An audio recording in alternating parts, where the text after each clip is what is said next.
Voilà, et c'est maintenant l'heure du journal des sports et c'est le retour de Karim Baldé. Bonsoir Karim. Bonsoir Dominique. Bonne année, meilleurs vœux. Meilleurs vœux, pareillement. Bon, alors on va parler des résolutions. J'imagine que vous en avez pris beaucoup. Et puis il y a aussi les résolutions de la Fédération ghanéenne de foot, assez radicales cette année. Ah oui, là-bas, c'est l'opération Grand Nettoyage qui a été enclenchée en ce début d'année. L'ensemble des entraîneurs a été viré, tout simplement.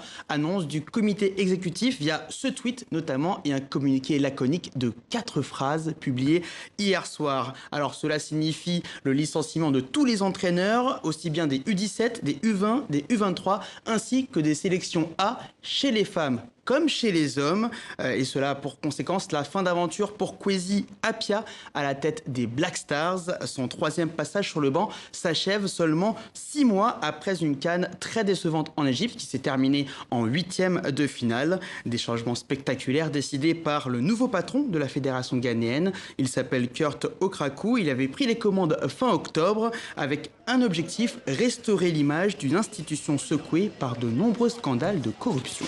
Bon, allez, on va partir sur le terrain en Angleterre cette fois, et c'est le duo africain Liverpool qui continue de faire parler de lui. Salah Mané, la garantie du succès, une formule qui marche à tous les coups et notamment hier soir face à Sheffield United. C'est d'abord l'Égyptien Mo Salah qui a ouvert le score dès la 4e minute dans ce match comptant pour le championnat et ensuite il a été imité par Sadio Mané, le Sénégalais qui a marqué lui en seconde période.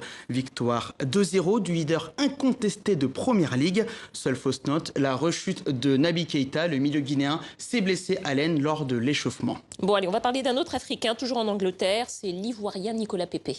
Est-ce que le jour de l'an rime avec jour de l'avènement pour l'ancien Lillois ? Sans doute. On l'espère en tout cas, et on va le voir dans les semaines à venir. Mais en tout cas, il a fait taire les critiques mercredi soir au meilleur moment lors d'un choc très attendu face à Manchester United. Un but notamment pour emmener les Gunners vers un succès 2-0 salvateur pour l'équipe du nord de Londres. Enfin, une performance à la hauteur des 80 millions d'euros misés par Arsenal sur Nicolas Pepe. C'était leur transfert record l'été dernier. Bon, tout à l'heure, vous m'avez demandé si j'aimais le golf. Oui. Alors, je ne sais pas si j'aime le golf, mais en tout cas, j'aime les champions et les championnes.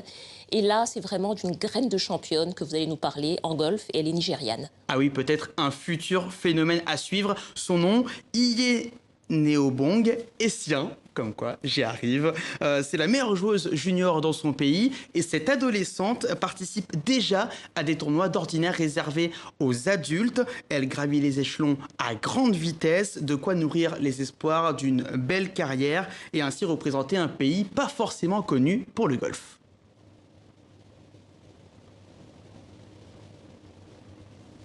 Alors, est-ce qu'elle arrive, cette jeune fille? Elle arrive. Dans quelques secondes. Elle arrive dans quelques secondes. On va lui laisser le temps de se préparer. Exactement. Et ensuite, on la verra jouer. Un peu d'échauffement. Et après, on va voir ce portrait de cette golfeuse quand même qui mérite ce coup de projecteur en ce début d'année 2020. Tu as quel âge, Karim?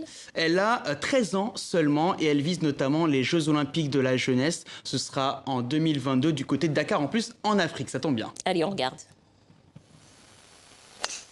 Au milieu des grandes dames, Iyeneobong Essien apparaît telle une enfant prodige, la seule à pouvoir prétendre à l'Open féminin senior d'Abuja.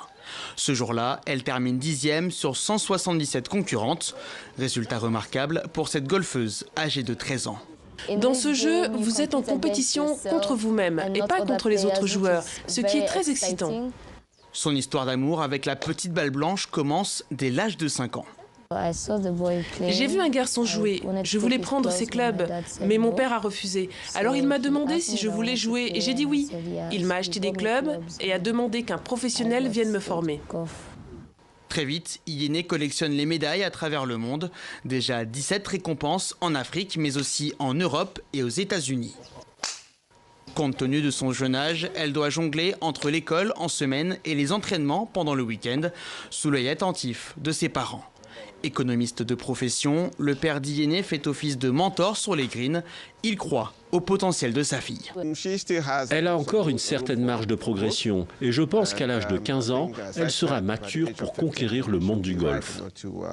Classé numéro 1 au Nigeria chez les moins de 18 ans, Iyeneobong Essien visera les sommets dès les Jeux Olympiques de la jeunesse en 2022. Première étape avant de rêver à une carrière professionnelle. Merci beaucoup, Karim. On vous retrouve demain donc, pour une autre chronique des sports. À demain. À demain.